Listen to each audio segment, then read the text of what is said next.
All right, good afternoon, everyone. We have lots on tap, so I think we'll just jump right in. First and foremost, thank you all for taking some time out of this very warm and sunny summer Thursday to join us here today.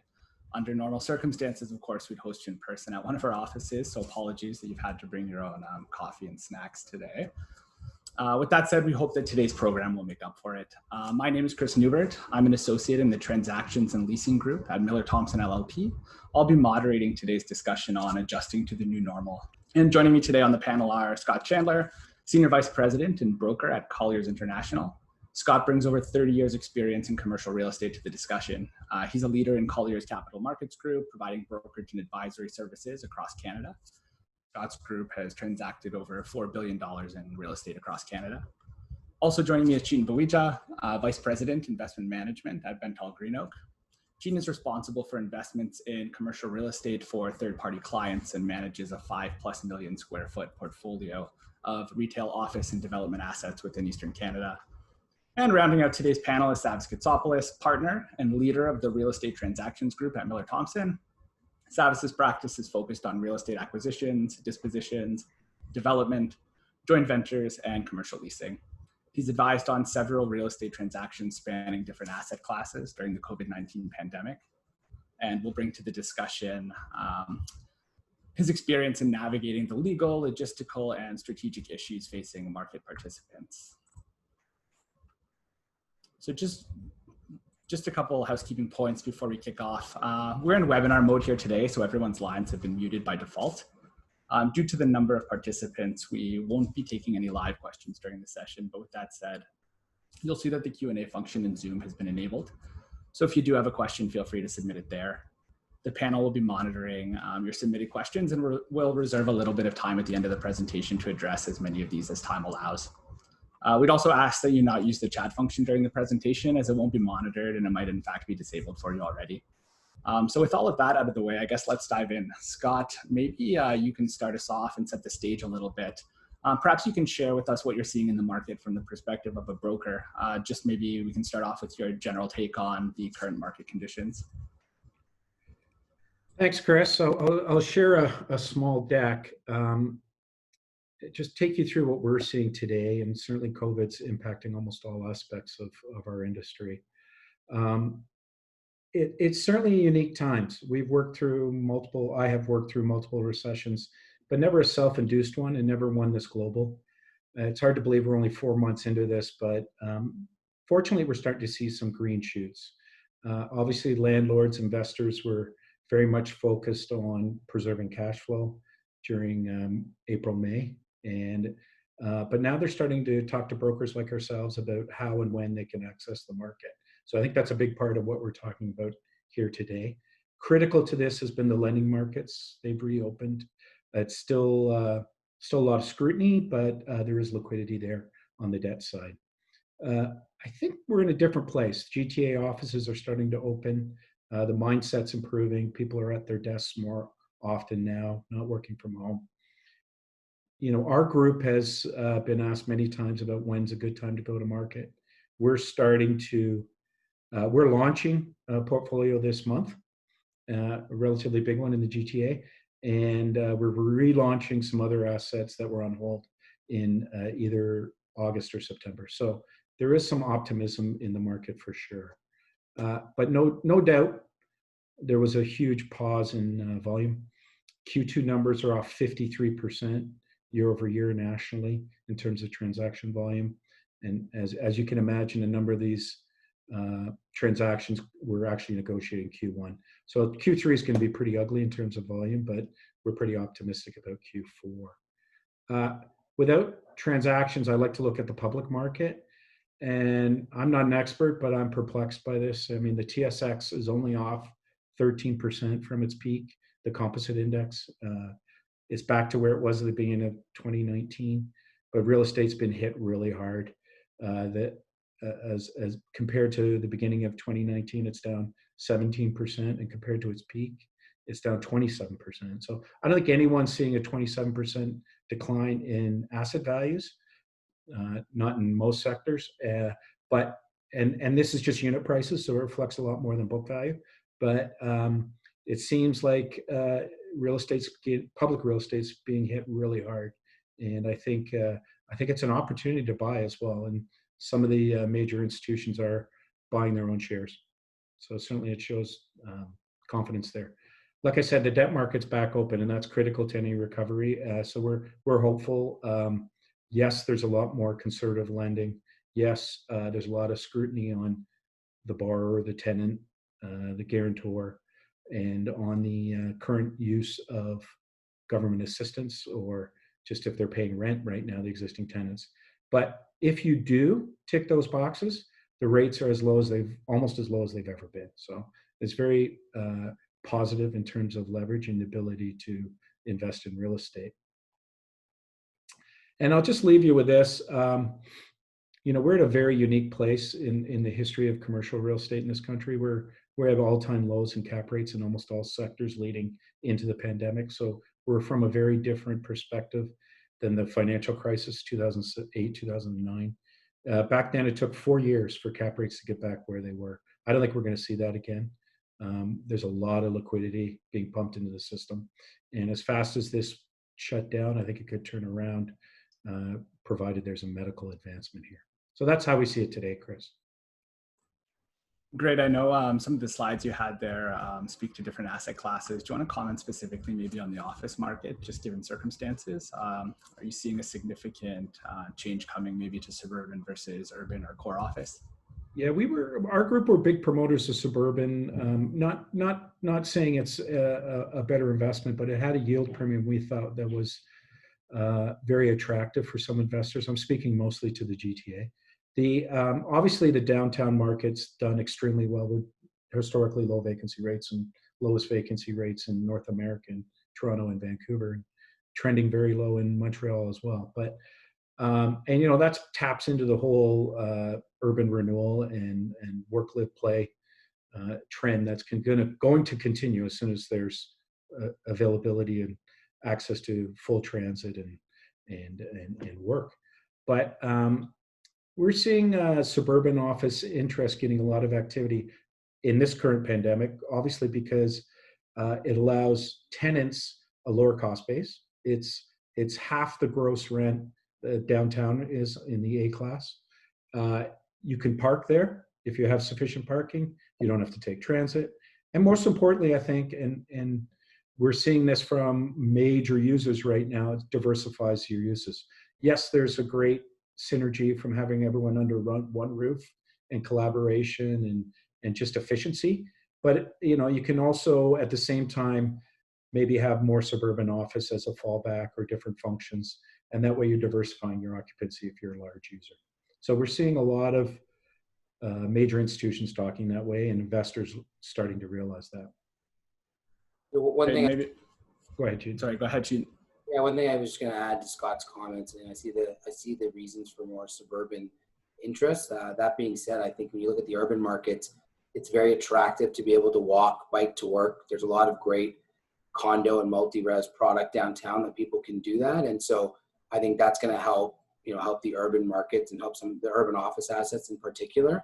And then, like as Scott pointed out, the live, work, play. I don't think that's going away downtown. People love to be able to go to places, and I know that's been hit right now, but I think that's going to be a big factor down the road to keep the strong demand downtown. And especially we know there's a lot of employers there, and there's great demographics for employers to pick from. So just wanted to add that and kind of supporting the urban office environment.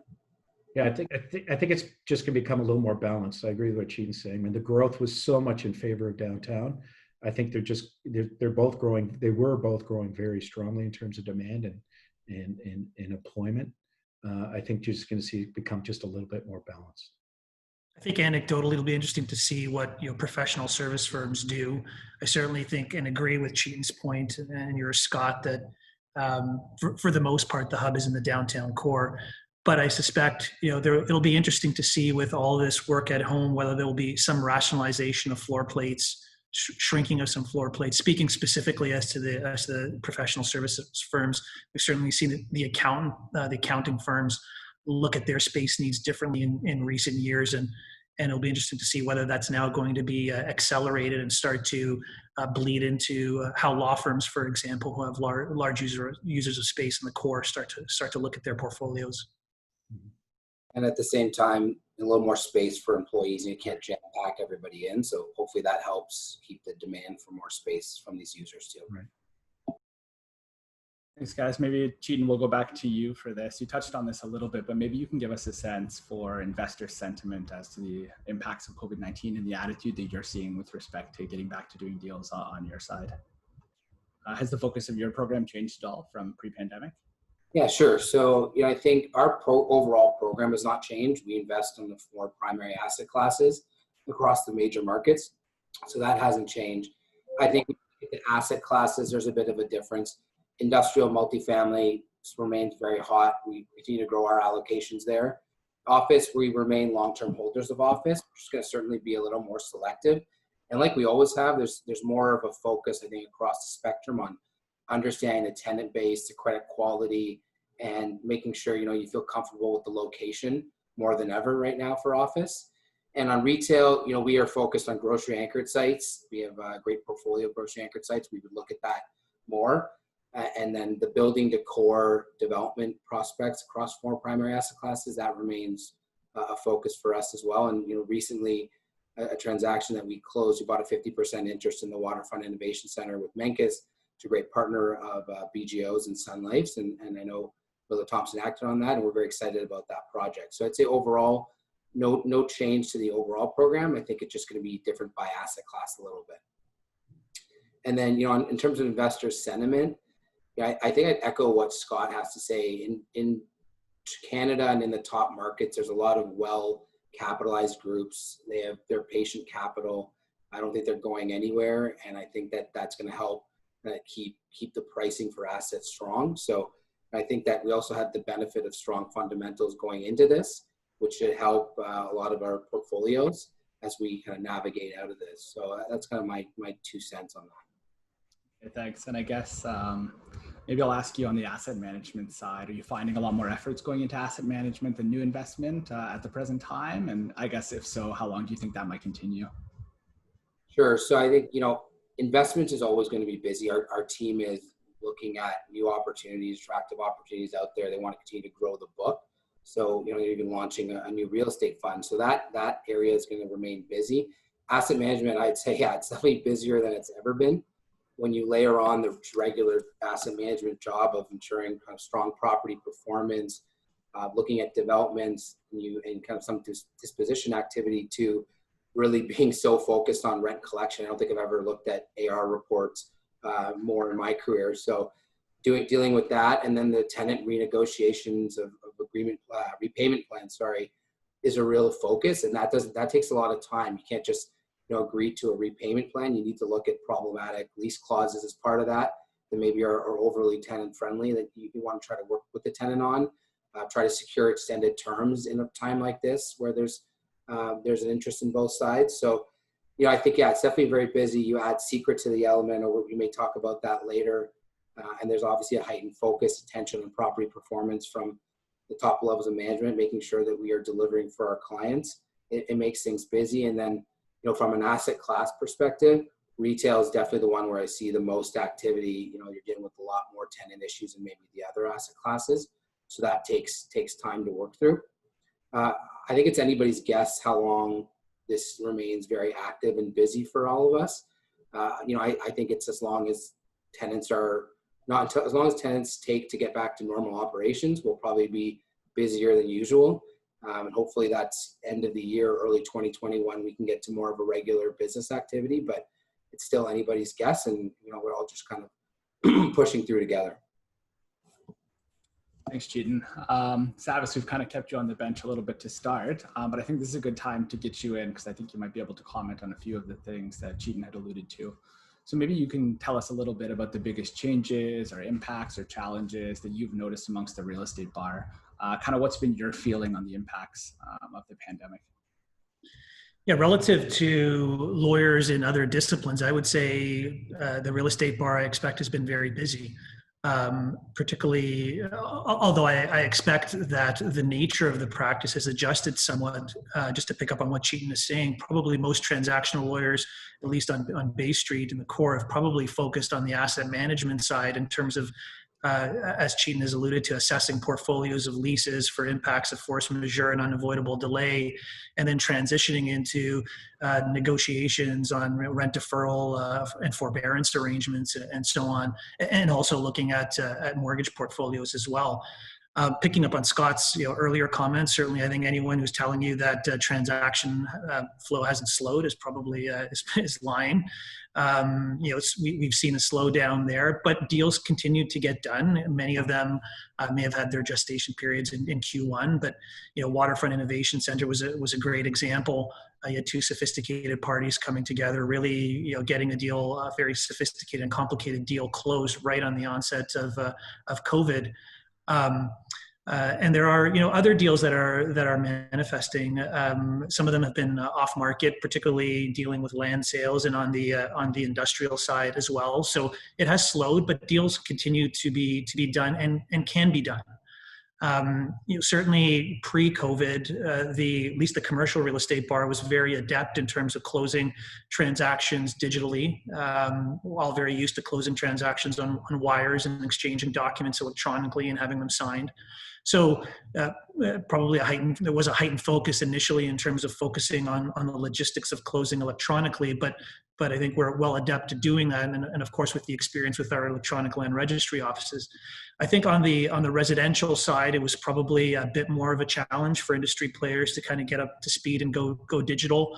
I think a lot of those types of transactions are ones where you typically had the face-to-face meetings with your lawyer and your bank and exchange checks and that sort of thing. And I think there was a bit of a struggle to get acclimatized to doing business a bit of a different way, but I think that has caught up now.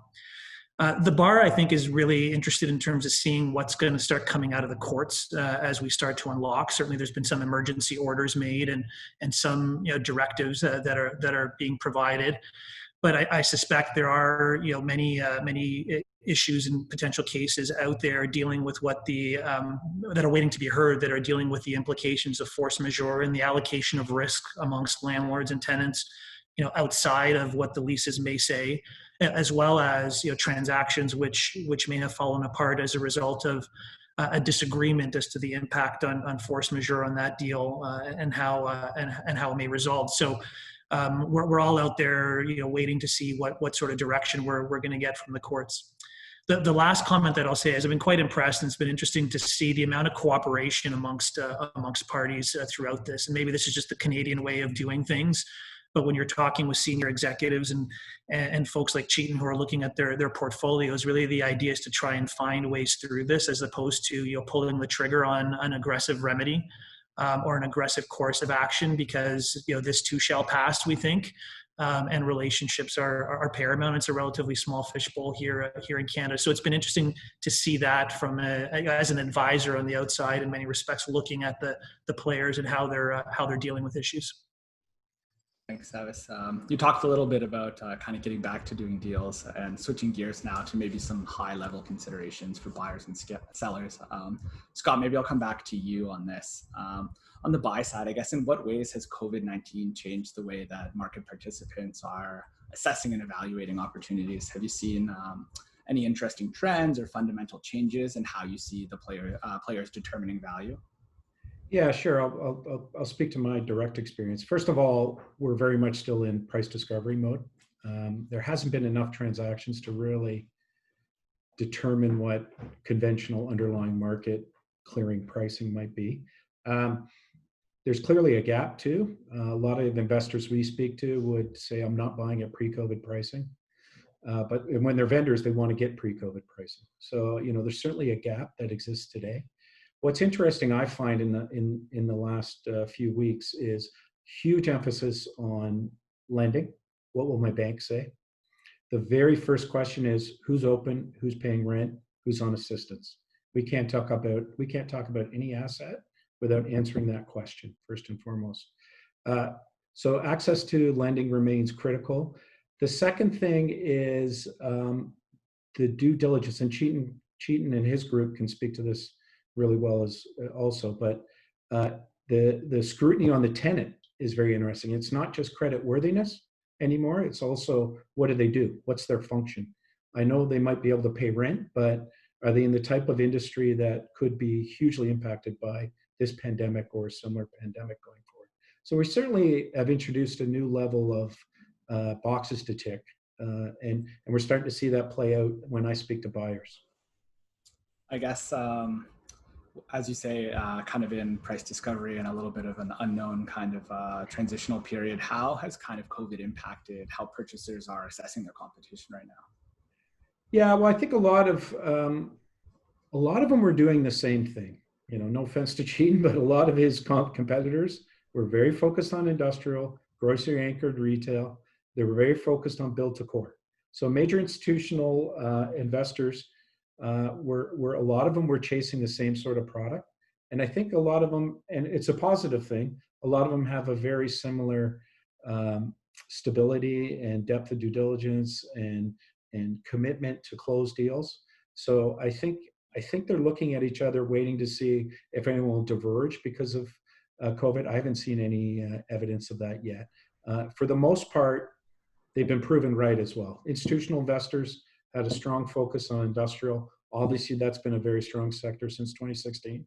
Obviously, it's doing very well through COVID as well. So, you know, the proof's in the pudding. So I think we've seen not a lot of adjustment. No one I talked to has really changed their plans right now because they were already on a path that made a lot of sense. We could talk about retail all day long, but it's very interesting how people are going to take non-necessity based retail into their portfolio going forward. All right, Scott, maybe I'll ask you the mirror question on the sell side. How has COVID impacted maybe how sellers are assessing their buyer pool? Well, it has. I mean, we joke a bit when you hear the phrase dry powder. You know, that often means I'm going to sit on my hands until we figure this out. So we've been talking to a lot of vendors, hopefully vendors, and their number one question is there a big enough pool for me to sell my product right now? And some people are on the sidelines, no doubt. Obviously, if you're a public company, for the most part, it's pretty hard to raise equity at this much lower than your last equity raise. So, you know, if there's cash on hand, they can buy. But, you know, part of the pool has definitely been impacted. And for some assets, there wasn't a large pool. Not all assets had a very deep buying pool. So that's been the biggest impact. Public markets have been an impact. Access to financing have been the major impact. So we still think that's improving a lot. Certainly the lending is. And there has been some equity raise if you're in the right sector from the public. So, and if you have cash on hand, if you're a cash buyer. So, you know, we're optimistic that's turning around quickly. Great. Maybe you can talk a little bit more about some, you touched on this a bit, but maybe some unique considerations in terms of what sellers should have in mind when they're so we particular focus when bringing a property to market, given the circumstances. Yeah, there's obvious practical logistical issues like touring, like even visiting the property. We have assets in other part of the country we're not launching yet because the buyers are probably going to come from Toronto, and you can get on a plane and visit some cities, but when you come back, you have to quarantine. I don't know many investors are willing to do that right now for an asset they don't own. So travel, visiting the property is a huge issue. The way we market people, you can't meet people face to face, so more Zoom calls. Touring, when we send out NDAs now, it has a waiver that allows you to tour, but it also protects the vendor for any issues with touring. Data rooms are critically important now because if you can't see the property, you want very transparent information. And you have to have realistic pricing and maybe state the pricing a little more than you did in the past to make sure everyone will commit to a pragmatic transaction. So I guess those are some of the challenges, I guess. Do you have any advice you can maybe offer sellers or folks out there to kind of proactively put themselves in the best possible position? Or I guess how has Colliers maybe changed the way that it's marketing or positioning deals for its clients? Yeah, clearly we're doing more online, more visual. Colliers has a 360-degree camera, so we can do interior 360-degree tours. I think there's a buildup of capital looking to be allocated for real estate. So I wouldn't question the capital as much as I would have 2 months ago.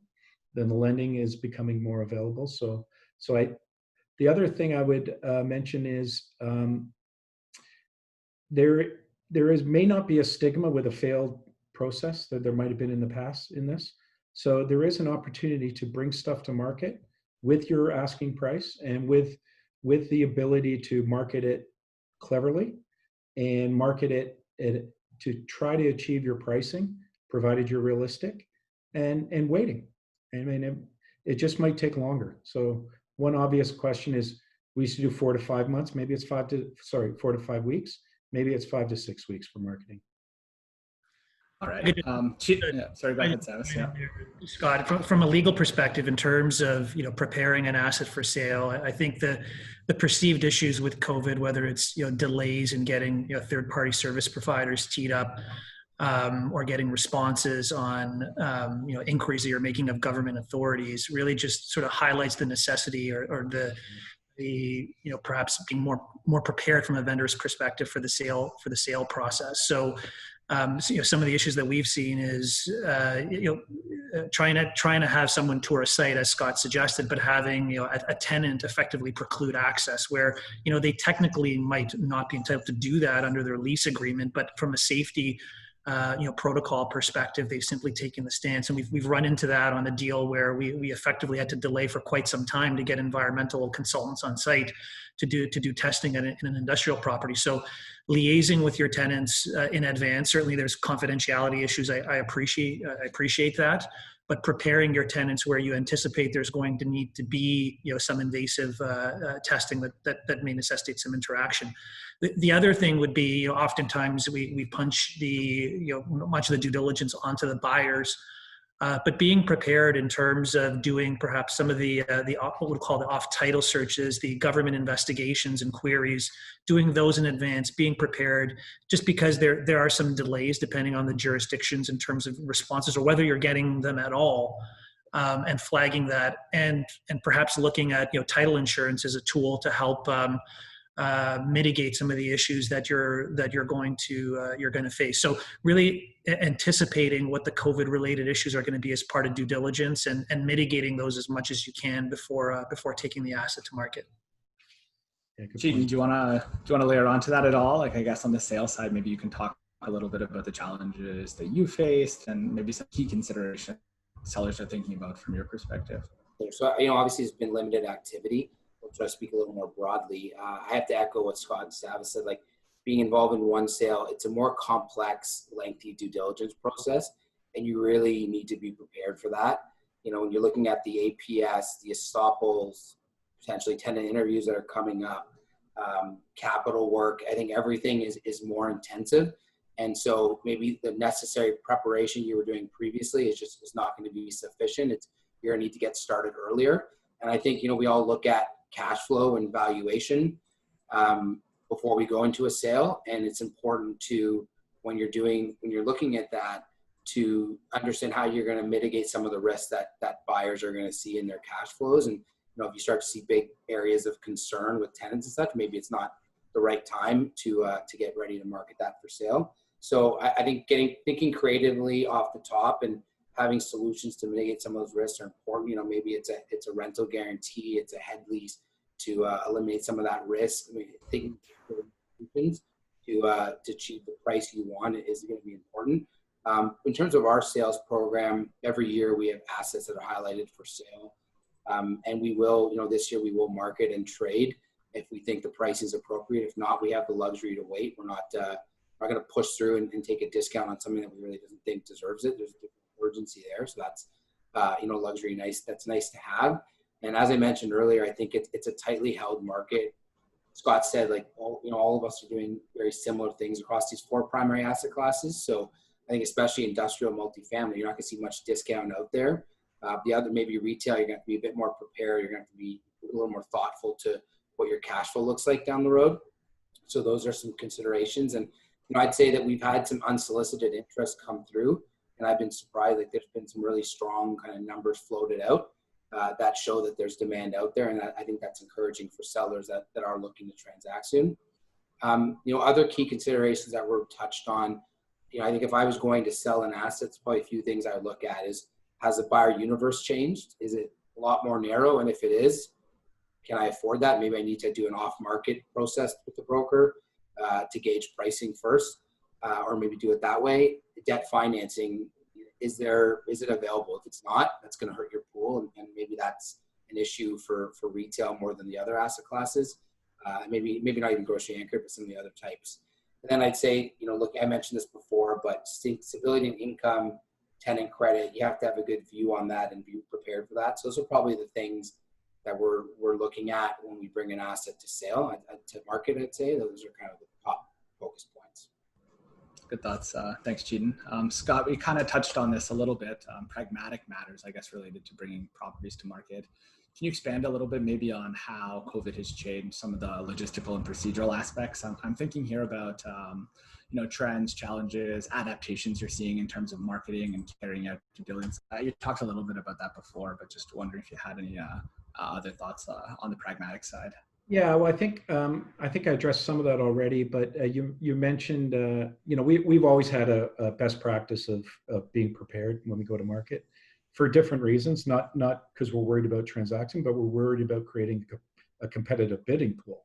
So, to have everything ready. So, we've always pushed for complete BCAs, complete phase 1, phase 2 environmentals, and to have a purchase and sale agreement in the data room.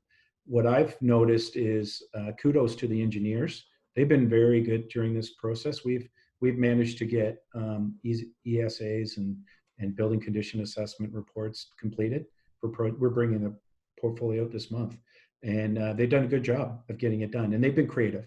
I think they've found ways of accessing information if they can't tour as well. So we've been most focused on being prepared, being flexible. And Chetan raised another good point is you don't always have to do broad marketing. You know who the major buyers are in most asset classes and most opportunities, and you can do it quietly. I don't think there's a stigma for going broad and taking longer in this environment, though. So, pragmatically, the biggest issue in my mind is getting face-to-face with buyers. That's the biggest issue in our industry right now. It's hard to do this over the phone. Gotcha. I guess, Chetan, I see you nodding a bit. Did you have anything else to add on this point from your perspective, just on the pragmatic side? No, I think Scott touched on all that. It's all about preparation and working with experts like Savvas and Scott's team to understand what you need to do at a time like this if you want to bring an asset up for sale. Great. Okay. Savvas, I think this is a good time to get you back in. Can you let us maybe know how you're seeing the buy and sell side issues manifest from a legal perspective?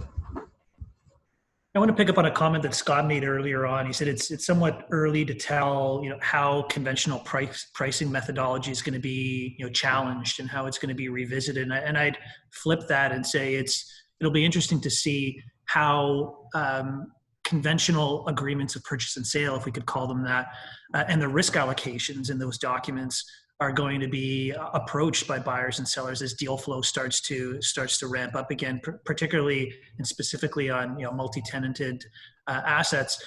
Pre-COVID, most of our experience, I think, in our purchase documents were largely set up for a pretty linear deal. You select your buyer, purchase agreement gets signed, due diligence gets done, then you move to closing. And within that period, whatever it is, 60, 90, 120 plus days, for the most part, I think there's some comfort on the underwriting on both sides of the seller and the buyer that the condition of the property is not going to change so substantially. The tenants who were there on day one likely will still be paying rent and there on the closing date, 120 days from now. And you'll get your estoppels and so on, as Chetan touched on. It seems to me, particularly the retail one is an easy one, but even on the office side, and with the possibility of a second wave, the possibility of new government regulations coming in, that the lay of the land as to that particular asset may change within the life cycle of that deal. And I don't think the conventional ways of doing deals in our purchase agreements are set up that way. So you could have, for example, a rep and warranty, which is fairly typical, that the vendor has no notice of any defaults under any of the leases. You may throw in materiality and qualify it here and there. Well, the reality is we're stepping into the situation probably with some defaults on an immediate basis. or if you've got a closing date that's flipping into the next month, or the first of a month or the second of a month, where that may manifest. And so really there's going to, I think, have to be a good hard look at, do the conventional ways of allocating risk still work? It's probably less seller friendly than anyone would like. But on the other hand, how much risk does a buyer take on when it's priced, a deal based on a certain income flow for a period of time, and now you've got a tenant or two that are in dire straits. So that uncertainty, that theme of uncertainty, I think, is going to, permeate the revisiting of what we think of as our market or traditional, provisions, and challenge them much along the ways I think, the conventional methods of pricing are going to be challenged. And so maybe I'll get you with the follow-up. So I guess what are some of the, the very biggest risks that you're seeing for buyers and sellers? And maybe you can speak a little bit about how you're seeing parties addressing these in the deal documents. Well, Chetan touched on some of them, but you can even sort of start from the outset in terms of how due diligence periods work, and the need to to provide perhaps some flexibility there. The flexibility of an owner or a vendor once the deal has gone firm to deal with its portfolio of leases going forward, and how far can you go? So, as is fairly typical, you get into a situation where a purchase agreement is signed and the buyer has some say, rightfully so, in terms of what happens with those leases between execution and closing. But we've got, requests for SECRA applications, for example, and deferrals, and how does that work? And I've heard from Chetan that it really sort of muddies the waters when you start getting into a situation of SECRA applications, and you may have to transact, before that program follows through. So how does that work? Estoppel certificates, Chetan touched on that as well. You may have some tenants that are just not going to be, particularly amenable to providing an estoppel certificate, or one that is likely going to be qualified, to high heaven with COVID qualifications in terms of reserving rights, et cetera. And that's going to happen. And so, negotiating that form of estoppel that is pretty standard between a buyer and a seller and what's going to be submitted, I think, is going to have some parameters or some understanding that you're going to get some funny stuff in there. And we'll have to, figure out where that line is as to whether that estoppel is acceptable. But leading perhaps into the most important issues is going to be, well, the certainty of the deal. As a vendor, you're going to want, certainty in terms of your conditions and that you've got a deal. And as a buyer, as I touched on earlier, to the extent the playing field changes, you're going to want an ability to either extricate yourself from the deal or to have some adjustment to the purchase price. And so where's the inflection point there? And, looking at those reps and warranties and closing conditions, I touched on it earlier. Is it a more robust and specific rep and warranty that deals with the possibility that there's going to be some rent defaults, and to what extent before there's an issue? And then the mechanism for potentially saving the deal. The easy one is the rental guarantee or some holdback.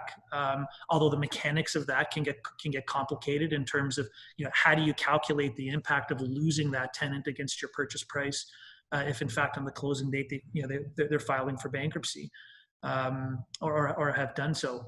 So, those kinds of things I think are going to be quite, something that's going to be looked at very, very closely. I think as well, Scott touched on it from a financing perspective, whether there'll be more of a prevalence of VTBs, and where a buyer is wanting to insert a financing condition all the way to closing, which is probably not going to be unheard of. Is there going to be a way to save the deal, or is the vendor going to have an option to save the deal by stepping in and providing a VTB? So we're on early days of this, and I'm sure there's many practitioners up there who have a lot of ideas. But I think that the key is going to be that the conventional agreement, in my mind, isn't necessarily going to work well for most asset classes. There's going to have to be some adjustment of those provisions and some COVID acknowledgement, I think, in those documents. Scott, I think. Sorry, go ahead, Chetan. I think when I hear these things, I think what's really important and underlines even more important now is relationships. You want to be transacting with somebody you know that can execute, and that's going to be reasonable. It makes it a lot more comforting to go into a deal in this time when you can work through these things because you know the other side well and you know they execute and they'll be reasonable. I'd be a lot more uncertain about going into a transaction with a group that I never heard before, or I don't know who's on the other side, and I can tell they're being very difficult early on. So I think that's an important consideration because you can't paper every risk and mitigate every little element. You have to have willingness and a good relationship from both sides. I think that's one thing we're fortunate about in Canada. A lot of us work with the same groups, and so that gives some comfort, but certainly like relationships, knowing the other side is very important. And Scott, I guess I'd like to get your take on this. I guess what are you kind of seeing in the marketplace generally, kind of on some of the issues that Chetan and Savvas talked about, trends and talk to financing a bit, but I love the way Savvas refers to it as a risk transfer. That's what APS is, a risk transfer in my mind, given both sides and there's a set price. I would argue that will impact pricing too.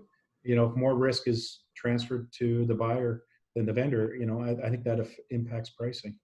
In terms of financing, I'll give you one story we're working through right now. We have my group and a colleague have a mid-size office building in Toronto under contract at a pre-COVID pricing, good pricing. And there's been a delay in getting financing.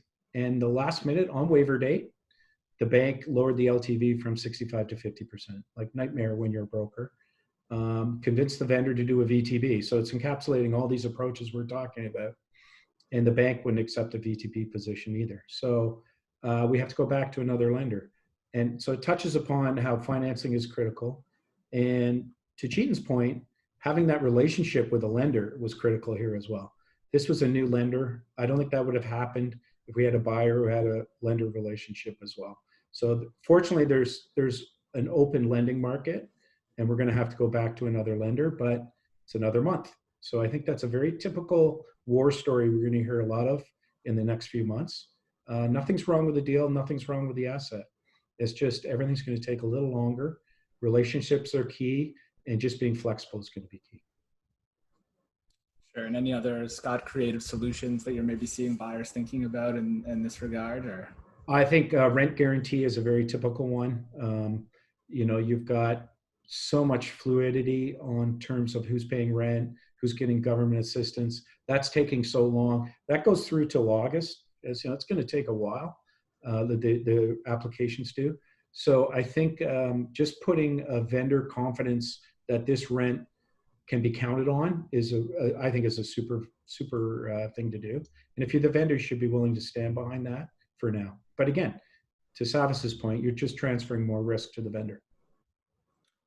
Thanks, Scott. And I guess Savvas, maybe back to you. We've seen some kind of points of friction there. Are you seeing any interesting departures specifically in what a lot of us might consider to be kind of customary boilerplates, wraps, warranties, conditions, and any kind of trends that you want to? Well, I just think there's been a focus on things that we probably didn't think much about in terms of including language and agreements. The easy one is materiality. All of the leases are in good standing in all material respects, as an example. Certainly there's been discussions where in these times where, a buyer seeking to extricate itself from the deal has been arguing materiality and the counter by the vendor, that, X months rent is not material, or this particular statement as to this tenant being untrue is not material. We know a number of tenants have gone dark, for example, which likely would be a default. So, there's been that. The other thing that it's been interesting is the focus on, and more on the financing context, and Chetan and I have had some experience on this, is the concept of the MAC clauses and material adverse changes, and the ability of a lender to call a loan in the event that there's a material adverse change.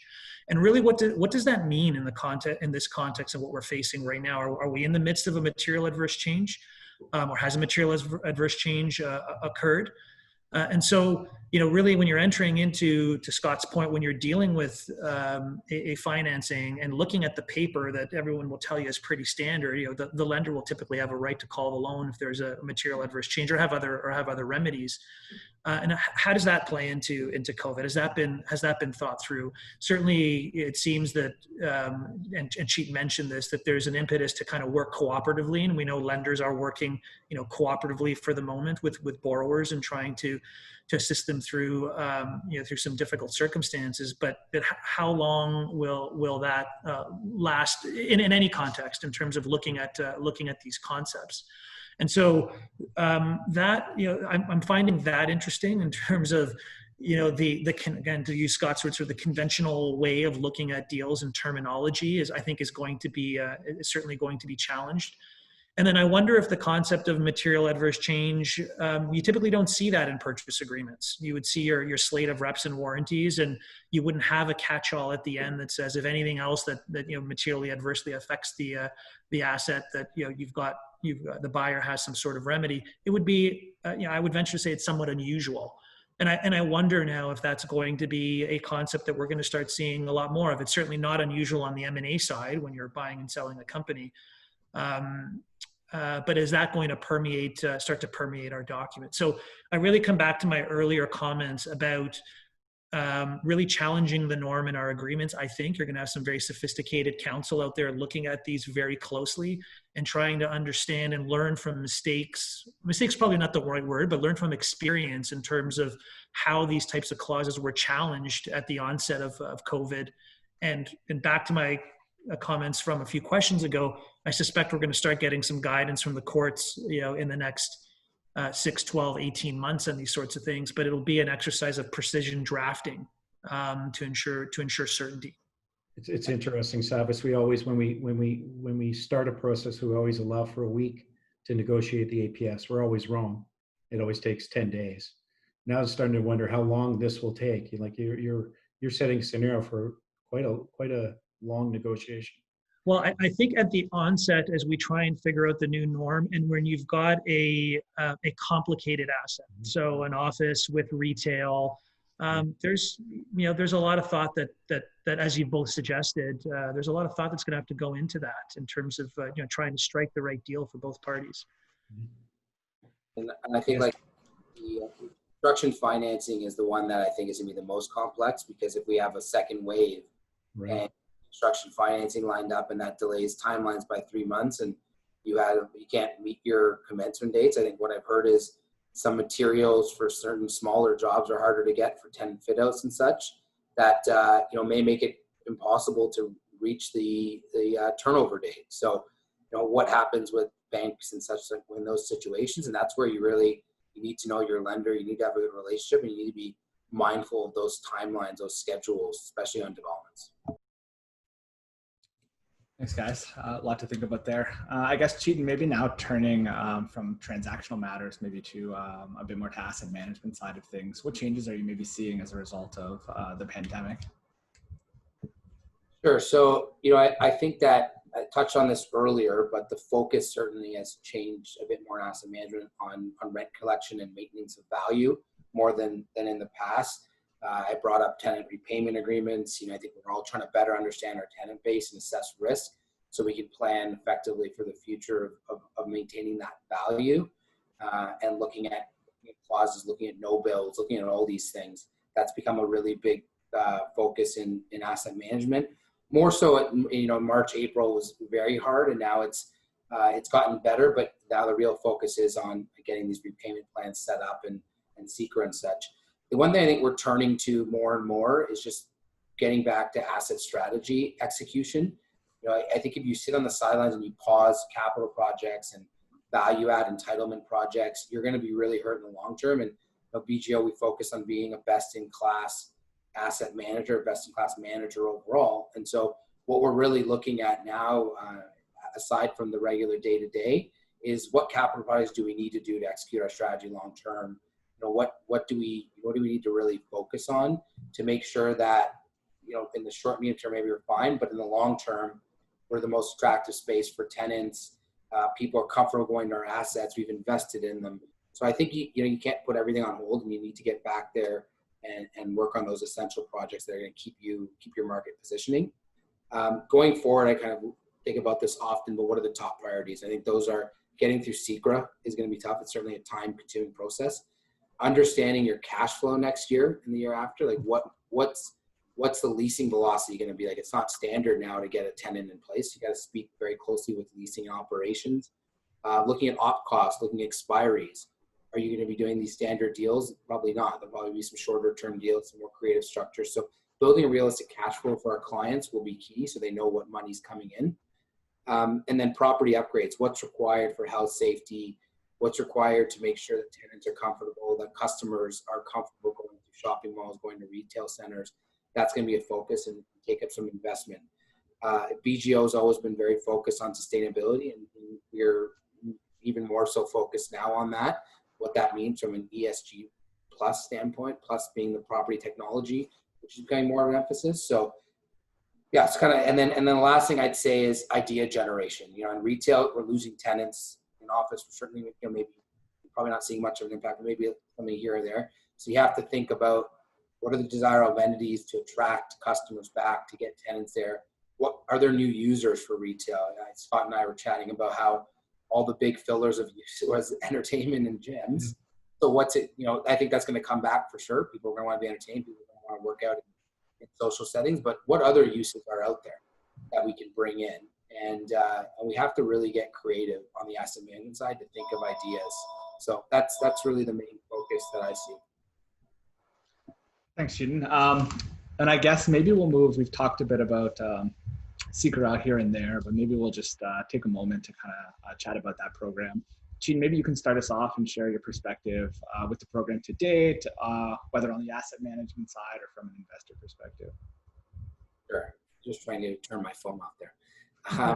So my house line. So from a Seeker perspective, you know, we are planning to participate in it across most, if not all, of our clients. It's still a work in progress, obviously. I'd say there's a lot of work, a lot of questions, a lot of work, a lot of parties involved between the government, our teams, our tenants, our lenders. So we have a task force managing that process. And I think that's been critical, and can't speak enough to the collaborative work efforts that are going on to manage that process.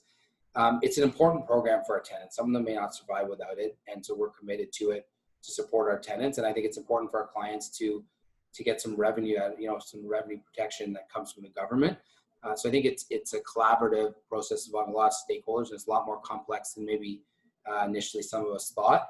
And I would say, you know, a lot of us talk about the 25% landlord contribution being kind of a pain, but we look at it, if we contribute 25% over 4 months and effectively only lose a month of rent, and we look back at this pandemic and say, all I lost was a month of rent across a few tenants, that would be a positive outcome in a very serious, tragic pandemic. So, you know, I think it's a good program, one that we're just working through.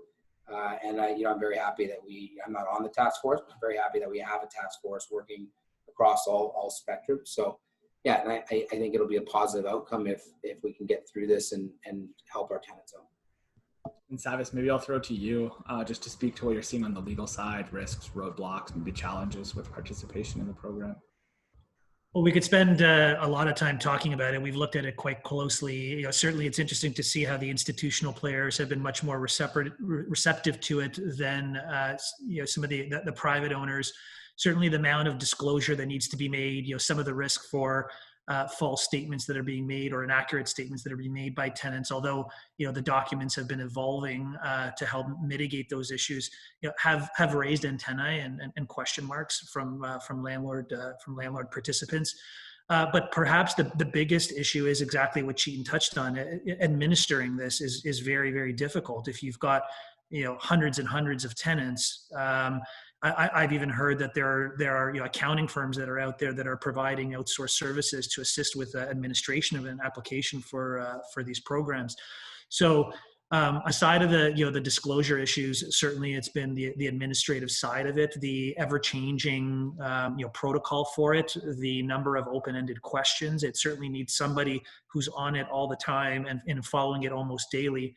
But I think, you know, some of the threats that we heard early on from Premier Ford and some of the other premiers who are admonishing those who didn't want to participate, and of course there's been some follow through with eviction limitations, has nudged certain less receptive players, and it seems in the direction of participating. But it is it is, while a beneficial program, something that requires a lot of resources from a landlord's perspective to administer.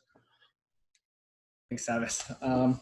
Okay, so I think on to our last topic for today, and I guess this one will be a little bit about looking ahead to the future. And I think I'll throw this one out to the group generally. Of all the changes we've kind of talked about today, just wondering which ones might be here for the long term. Are there any trends in the market, structural aspects of doing deals, anything like that you think are kind of here to stay? I can go first, Chris. I don't think anyone's going to question long-term the health of the multifamily or the industrial sector. So right now, I think a lot of the talk is about office, and a lot of that's around work from home and downtown versus suburbs, and about retail. And we know the issues with retail, e-commerce related, were already happening. It's just been accelerated through the COVID pandemic. So, my take on it is retail is going to transform even more rapidly than we thought. I think we're going to get there, but it's just happening faster. The world has changed how we access goods. And I think what's beneficial for retail, and Chetan's got a lot of experience on this, it's very land extensive. There's a lot of flexibility for intensification or readaptation if you have urban large sites. So, I think it's going to generate a lot of activity. I think we're going to start seeing last mile distribution in retail sites. I mean, retail is last mile distribution. You'll just see different types of tenants. The work from home, we could talk all day long. I'll leave it to my colleagues here, but I think whatever we're seeing now is a bit of an illusion because everyone's at home. I think long-term work from home is going to be probably a little less muted than the naysayers or people are saying a lot of people are going to work from home. I'm not sure how much that'll be taken up in the long term, but what we have proven through this is the technology works. So I think that's one big thing off the table. So I'll leave it to the others to talk to that. I can jump in here. Yeah, I think we've all known that real estate, maybe weren't the best users of technology or using it most effectively or efficiently, or just using it in general. I think there's going to be more increased use of technology to improve workplace efficiency. And I think it's good that in the tragic situation, we've all at least learned how to be capable with it. So I think that's some change that we'll see. Maybe a little bit less travel, not for the property visits for acquisition disposition, but generally for meetings. That could be good from an ESG perspective. And I think something I'll touch on what Scott said. It's important to be flexible with work options, but it's going to be good to be back in the office and collaborating with each other and helping each other learn and develop. And I think that work from home, there'll be a little more flexibility, which is important, but I don't think it's going to be, for a lot of us, a thing down the road. And to collaborate, to be productive, it's helpful to really be working together in the office. So I think that's something that, we'll go back to, hopefully. And then the last thing, I think in retail, we need to get landlords, we need to get creative on how we structure deals to make it work for tenants, whether it's percentage of sales or other options. We need to help them through this short period of time, but we're gonna have to get creative with those sites for sure. I think putting on, from my perspective, putting on my tenant hat and having, at our firm 1,000+ employees and 12 offices across the country, certainly I tend to agree with, I think, what Scott and Chetan have both said. I think there's, the need for physical space is always going to be there. And I think there's studies out there that have, really canvassed some professional services firms who've gone to hoteling and, more remote arrangements. And there has been issues with, the feeling of being connected and retention of employees. We're all at home right now, but I think once we come out on the other end of this, I think there's just going to be a heightened need to reconnect. And having that physical space to do that is going to be extra important. Although I do repeat and echo my comments from the outset. I have to think that there's going to be some rationalization of footprints and space amongst the large users of office. It's not to say that there's a move out of the sort of urban centers, but as Scott said, working from home works. for the most part, particularly in a relatively complex industry like the legal industry, it's working, I think, for the most part. And so it'll be interesting to see how premises committees, look at their footprints and figure out how they can streamline those needs, and whether there's some knock-on benefits for other users who are out there, and at least in downtown Toronto, which has been historically a tight market. All right, thanks guys. Well, great thoughts from everyone, and I guess lots to look forward to as we go to the future. Just mindful of the time, we're just kind of bumping up on our allotted hour. We do have, maybe we'll take a couple minutes for questions that we've had submitted here. So there's 2 in the Q&A tool. Scott, first one is for you, and the question is, referring back to the slides you showed earlier on the TSX composite versus the REIT slide. The question is the disconnect between the 2 lines due to uncertainty in the REITs that hold retail and office product, do you think, i.e. retail hammered, and who knows where office demand is going? Yeah, well, all those are true. A lot more uncertainty around retail, and to a lesser degree around office. The Canadian REIT market is very interesting composition. It doesn't necessarily align with all the asset categories you might think. So the public REITs in Canada are mostly grocery and necessity based anyways. So if you think of First Capital and RioCan, so they're actually, in terms of performance, doing, and they're urban, especially given their non-core programs. So they're actually not as at risk as you might think. Who are at risk is some of the diversified REITs have large enclosed mall exposure, and they also have Alberta exposure. So it's not necessarily falling along asset lines, and it's many of the office REITs, as you know, are developers and very urban. So there's a lot of things going on in those relative unit performances. So, but generally, of course, yeah, retail and office, retail especially, a little more uncertainty than industrial multifamily. Scott, and I guess Chetan, I think we'll put the last one to you here. So I'll give you the question just for the benefit of everyone here. So interesting to hear about land sales or land development impacted by COVID-19. I heard there is delays and non-institutional players are scared to do any transactions until COVID-19 outlook is clear. With the slowdown in development projects, will the slowdown in development projects help existing asset leasing and sales, as there will be less new retail, office, and residential units coming up on the market? Sure. So I think anytime you constrain new supply, it's going to help the existing assets, especially in a time when there's other economic struggles. So I think those existing assets should get the benefit of it. I think looking at longer term development, there may be some groups that are scared to put out money right now for good reason. But if you believe, land generally always over long term appreciates. And if you believe in markets like Toronto, where I think that there's still tons of opportunity in other top markets, land will appreciate over time. And so other groups that do have the capital that can maybe, take advantage of a more shallow buyer pool that are long-term holders can look at this as a good time to get in actually, and try to acquire sites for longer term development, industrial, multi-res, and office. So yeah, no, definitely it will constrain supply in the short term. Thanks, Chetan. And that's those are the 2 questions that we had submitted, and that kind of takes us to the end of our hour. Our contact details will be available after the presentation, so feel free to reach out if you'd like to continue any of today's discussion. I guess just to wrap it up, the pandemic has certainly had an extraordinary impact on markets globally, and as we've seen today, commercial real estate industry here in Canada, no exception. So today we've taken kind of a deep dive on a number of considerations relating to listing, evaluating, closing, managing commercial real estate amid an array of COVID-related concerns. So I'd just like to take a moment to thank Scott Chandler from Colliers, Chetan Baweja from BentallGreenOak, and Savvas Kotsopoulos from Miller Thomson for participating in today's discussion and for sharing their insights and experiences with us. And so on behalf of all of us, I'd like to thank all of you for joining us here today. Enjoy the rest of your afternoon, everyone. And thanks to Chris. Thanks, Chris.